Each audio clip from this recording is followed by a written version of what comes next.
Protein તો હું તમને આજે પ્રોટીનની કસોટી જણાવી. તમે બધા શાંતિથી સાંભળજો. ઉનાળી લીધી અને તેમાં થોડું દૂધ ઉમેરી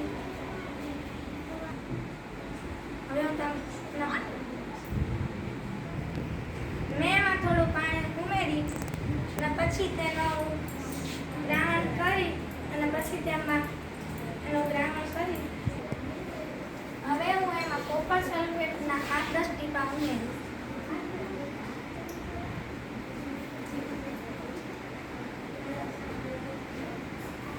પછી તેમાં પૌષ્ટિક સોડાના 2-3 ટીપા ઉમેરી